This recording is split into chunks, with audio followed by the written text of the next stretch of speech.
Good morning, North Boulevard. Oh my goodness, a big old crowd this morning, and I hear we have a whole lot of visitors. We're really glad that you're with us. If you're a guest, nobody probably, well, I shouldn't say nobody, but I'll say not many people understand the beauty when God says yes to a prayer for your health.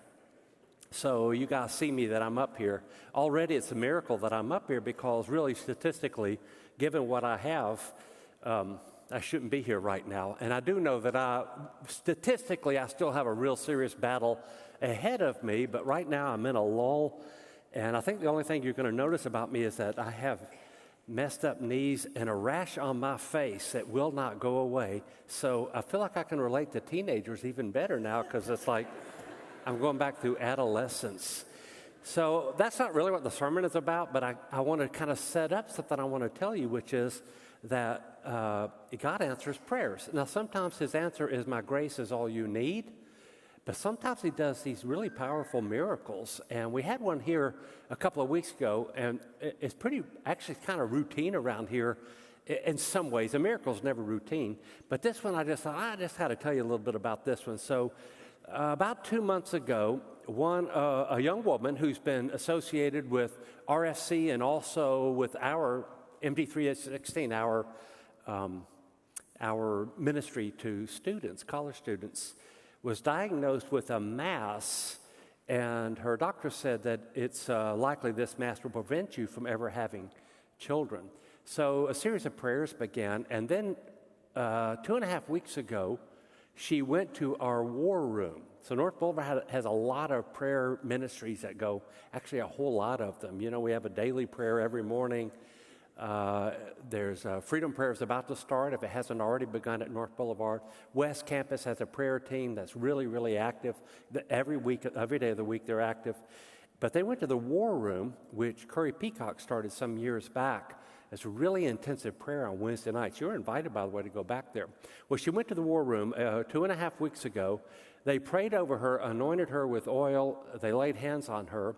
Her surgery was the very next day. She went to the surgeon, and this is her witness. They literally opened her up, and there was no mass in there. It was gone. They said to her that they still found tissue related to a mass, but the mass itself was gone. And the surgeon actually apologized to her for doing the surgery, which, by the way, you don't have to apologize when God does a miracle. That's actually a pretty cool thing. And so it's such a wonderful story that I thought, okay, I need to tell you that. And I also want to introduce you to her. Her name is Brooke Helton. She's here with us, and I want Brooke to come up here with me for just a moment. Y'all say hello to Brooke.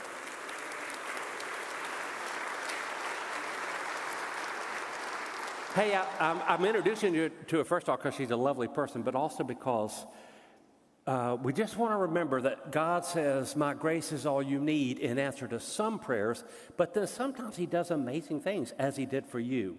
So first of all, I want to ask you, did I get the story right? Yes, you did. I did? Okay. Yes. Because, you know, when you're a preacher, you tend to want to tell more than what really happened. No, that's exactly what happened. And tell me how you felt after the prayer. So between the prayer and the surgery was fewer than 12 hours, I think. Yes. What did God do to you when these women mostly, but men and women, anointed you, laid hands on you, and prayed over you? Tell me how you felt. There was some really amazing people. Linda Goodwin, Sherry, Mary Beth, Catherine Beavers, all these women were just surrounding me and praying over me and anointing me with oil. And it was absolutely such a blessing. I just felt like a breath of fresh air. And I knew I was healed at that moment. I knew. So, okay, you went in, the surgeon did the surgery, and then tell me what they said to you after the surgery. When I went in for my post-op, they were like, you have traces of the mass still, but it looks like you already had surgery. Like God was that blessingful that it looked like I had already had surgery. And they were like... Wait, traces of the mass were still there, but the mass was gone. Yes. Yep. That's Absolute a nice miracle. touch. And so, am I right that they also said, hey, your prognosis has changed. We think that you are fertile. You're able to have children? Yeah, they were like, you're completely able to have children now. And at first, I thought it was even cancerous. And so going from I possibly have cancer to now I'm completely able to have children in the future, that's such a blessing. So. Yeah, pretty nice. Anything else you want to say? Yes, I want to say that God can do that for you as well. And I know He's done it in the war room. I've seen Curry Peacock get healed so many times, and so many other amazing people who are anointed by oil and spoken over. I'm so blessed because of those people. So He has the eyes of Jesus, doesn't he? Yes, Curry and thank does. you, Ben Beavers, for inviting me. Okay, y'all say thank you for this testimony from Brooke. Thank you, Brooke. Nice story. So you know how that relates to the sermon? It absolutely doesn't, not in any way. I can't even find a way to make it relate. It's just so cool. I thought, okay, you need to hear that. In fact, we probably ought to hear that pretty regularly, that God responds to our prayers.